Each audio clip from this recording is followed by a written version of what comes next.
বাইরে ঝমঝম করে বৃষ্টি পড়ছিল। শ্রাবণের অঝোর ধারা।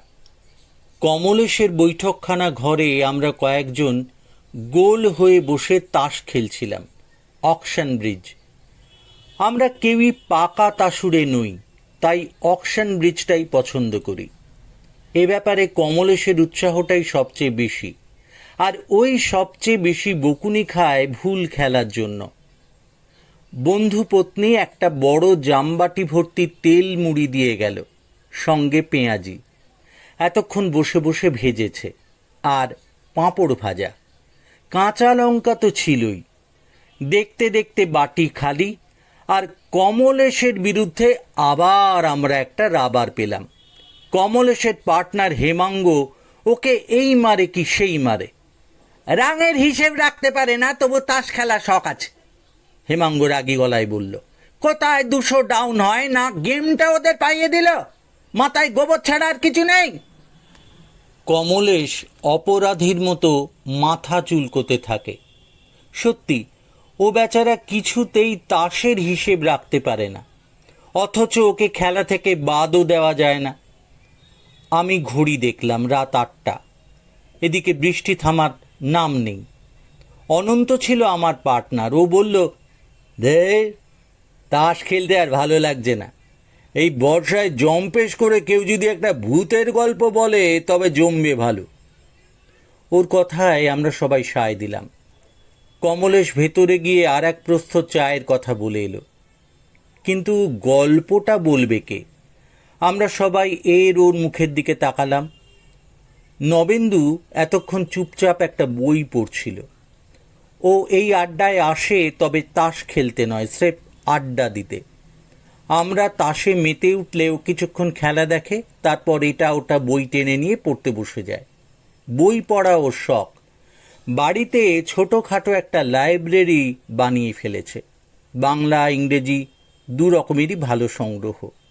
আমাদের সঙ্গে পরিচয় বেশি দিনের নয়। অনন্ত হঠাৎ নবেন্দুর দিকে ফিরে বলল, মশাই, আপনি আমাদের আড্ডায় নতুন। আপনার মুখেই শুনেছি এক সময় আপনাকে অনেক ঘোরাঘুরি করতে হয়েছিল। আপনার কি কোনো ভূতের ঘটনা জানা নেই? আচমকা এমন প্রশ্নে নবেন্দু যেন একটু থতমত খেয়ে গেল। তারপর বইটা মুড়ে পাশে রেখে মৃদু হেসে বলল, ভূতের সঙ্গে আমার কখনো মোলাকাত হয়নি, তবে এক সময় একটা পরিবেশে খুব ভয় পেয়েছিলাম। মানে যাকে বলে ঘোর আতঙ্ক। সেই ঘটনায় যদি শুনতে চান বলতে পারি। সেই ভালো, হেমাঙ্গ বলল। কমলেশকে নিয়ে তাস খেলার চাইতে সেটা নিশ্চয়ই অনেক বেশি ইন্টারেস্টিং হবে। কমলেশ কিন্তু নির্বিকার। ও ওরকমই, শত বকাঝকাতেও মেজাজ হারায় না। চা এসে গেল। এবার কিন্তু মুড়ি বা পেঁয়াজি নয়, গরম গরম ডালের বড়া। কমলেশের বউ যাকে বলে পারফেক্ট হোস্টেস। এতটুকু রাগ বিরক্তি নেই। স্বামীর বন্ধুদের খাইয়ে আনন্দ পায়। আমাদের মজলিসটা ওদের বাড়িতে বসার সেটাই প্রধান কারণ। আর সেজন্য বারবার ভুল করলেও কমলেশকে খেলা থেকে বাদ দেওয়া যায় না। চায়ে চুমুক দিয়ে আর গোটা 2 বড়া মুখে পুরে চিবোতে চিবোতে নবেন্দু সবার মুখের ওপর একবার দৃষ্টি বুলিয়ে নিল। তারপর শুরু করল, আমার বয়স তখন 20-21। বিয়ে পরীক্ষা দিয়েছি। রেজাল্ট বেরোতে মাস 2 দেরি আছে। ভাবলাম কলকাতায় বসে না থেকে কোথাও ঘুরে এলে বেশ ভালো হয়।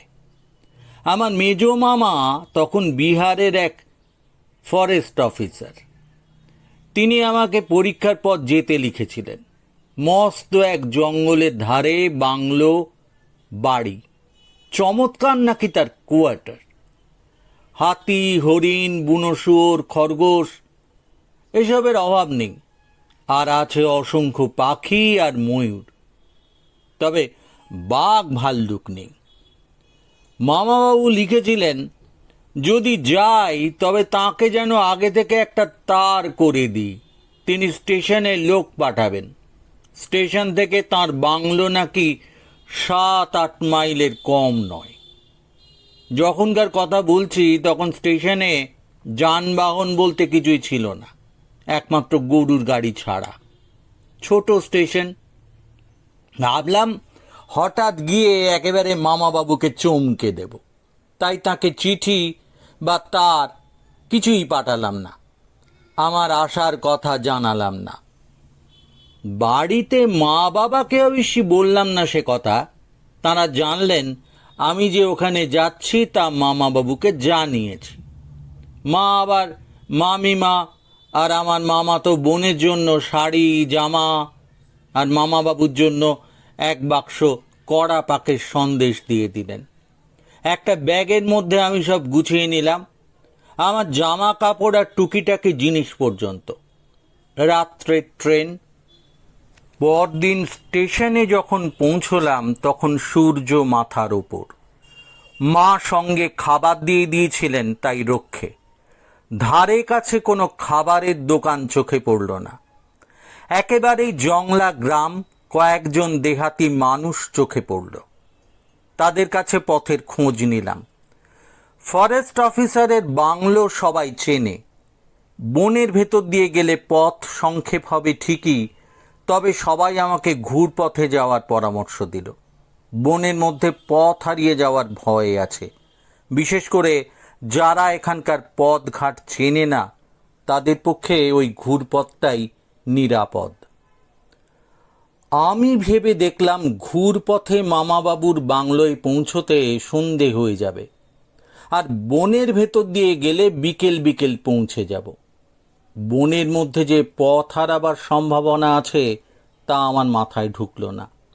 আমার তখন তরুণ বয়স, বুক ভরা সাহস। আমি হেঁটেই রওনা দিলাম। স্টেশনে একটা গরুর গাড়ি ছিল, কিন্তু সেটা যাবে আমার উল্টো পথে। তাছাড়া অমন জনবসতি বিরল গ্রাম অঞ্চলে মানুষ গাড়ি ঘোড়ার ওপর নির্ভর করে না, মাইলের পর মাইল হেঁটেই যায়, ওটাই ওদের অভ্যেস। এমনকি 10-12 বছরের ছেলেমেয়েরাও মাইলের পর মাইল হাঁটতে অভ্যস্ত। মামাবাবুর কাছে শুনেছিলাম বনটা উত্তর দক্ষিণে বিস্তৃত, পূর্ব পশ্চিমে তেমন নয়, মাইল 3-4 হবে। আমাকে বন পেরিয়ে পশ্চিম দিকে যেতে হবে, ওখানেই ফরেস্ট বাংলো। আমি হিসেব করে দেখলাম পূব দিক থেকে নাক বরাবর সোজা হাঁটলে আমি বন পেরিয়ে সেখানে পৌঁছতে পারব। পথ ভুল হওয়ার কোনো সম্ভাবনা থাকবে না। ব্যাগটা পিঠে ঝুলিয়ে আমি হাঁটা শুরু করলাম। হাতে একটা মোটা লাঠি নিলাম। বনের ব্যাপার, একেবারে নিরস্ত্র থাকা উচিত নয়। জোর কদমে হাঁটছিলাম, তবু বনের সীমানায় পৌঁছতে বেশ সময় লেগে গেল। হাত ঘড়িতে দেখলাম 2:30। তখনও বেলা অনেক আছে। সন্ধ্যের আগেই আমি মামাবাবুর বাংলোয় পৌঁছে তাকে অবাক করে দেব। যেমন ভেবেছিলাম তেমন পশ্চিম দিক অর্থাৎ বনের ভেতর দিক দিয়ে পথ ধরলাম। বন প্রথম দিকে একটু পাতলা, কিন্তু ক্রমেই গভীর হয়েছে। কত রকম গাছ সব চিনিও না।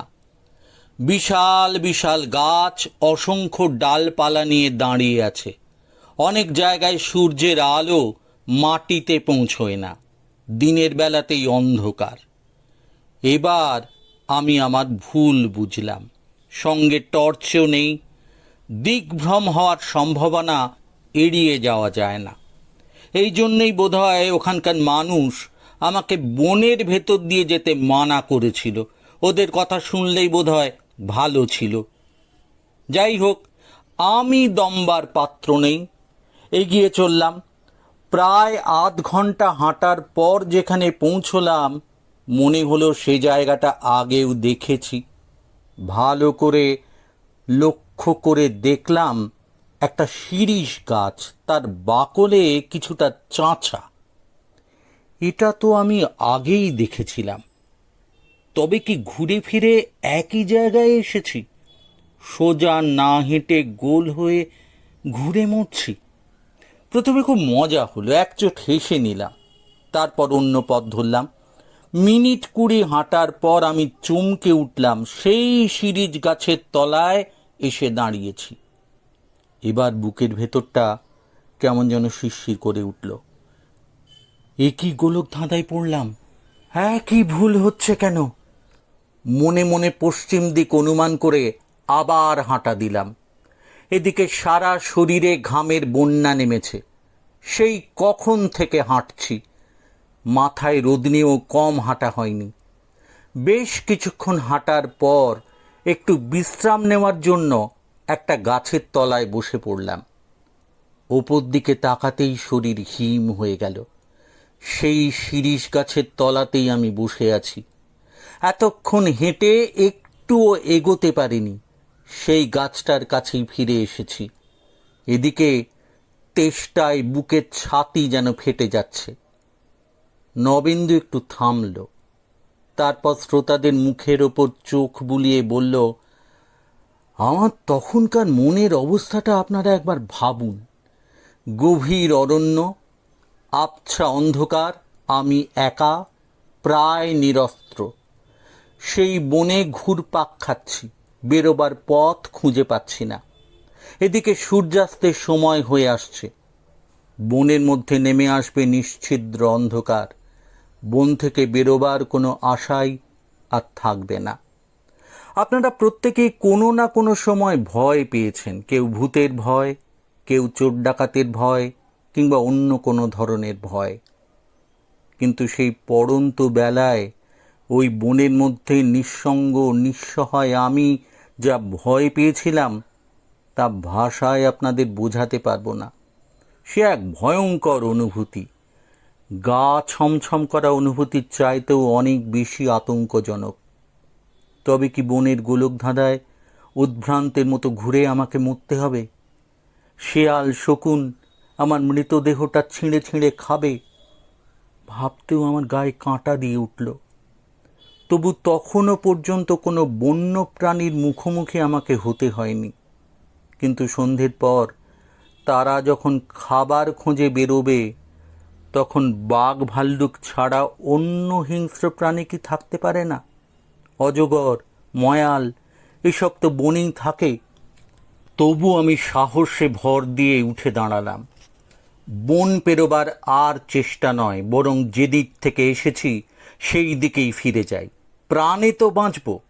সেই মতো উল্টো দিকে হাঁটা দিলাম। আধ ঘন্টা পরে দেখলাম আমি সেই শিরীষ গাছের তলাতেই এসে দাঁড়িয়েছি। সূর্য বোধহয় সেই সময় অস্ত গেল, কারণ ঝপ করে গাঢ় অন্ধকার নেমে এলো। ঠিক তখনই মাথার ওপর কর্কশ স্বরে একটা পাখি ডেকে উঠল, আর তার ডাক মেলাতে না মেলাতেই কয়েকটা শেয়াল একসঙ্গে জানিয়ে দিল, এবার শুরু হলো বন্য প্রাণীদের বিচরণের সময়। আমার সমস্ত সংযম এবার ভেঙে পড়ল। মাটিতে লুটিয়ে পড়ে দুহাতে মুখ ঢেকে আমি হাউ হাউ করে কাঁদতে লাগলাম। কি অসহায় আমি! কেউ নেই আমাকে এই ভয়াল পরিস্থিতি থেকে উদ্ধার করে। মামাবাবু জানতেও পারবেন না যে বন রক্ষার ভার তাঁর ওপর, সেই বনই আমাকে গ্রাস করেছে। দুশ্চিন্তায় ভয়ে আমি বোধহয় অজ্ঞানী হয়ে গিয়েছিলাম। হঠাৎ মানুষের গলা শুনে ধড়মড় করে আমি উঠে বসলাম। তারপর নতুন করে চমকালাম। আমাকে ঘিরে রয়েছে কয়েকজন মানুষ। তাদের চেহারা আর বেশভূষা দেখে বুঝতে পারলাম তারা সবাই আদিবাসী। তাদের একজনের কাছে একটা মশাল ছিল। আমাকে তারা ওখানে অমন অবস্থায় দেখে অবাকই হয়েছিল। আমি যেন প্রাণ ফিরে পেলাম। তাদের বোঝালাম আমি পথ হারিয়ে ফেলেছি, ফরেস্ট অফিসারের বাংলোয় যাব। ওরা ওই বনের আশেপাশেই থাকে, সারাদিন কাজকর্মের পর নিজেদের ডেরায় ফিরছিল। বনের সঙ্গে ওদের যেন নারীর যোগ। আমাকে ওরা মামাবাবুর বাংলোয় পৌঁছে দিল।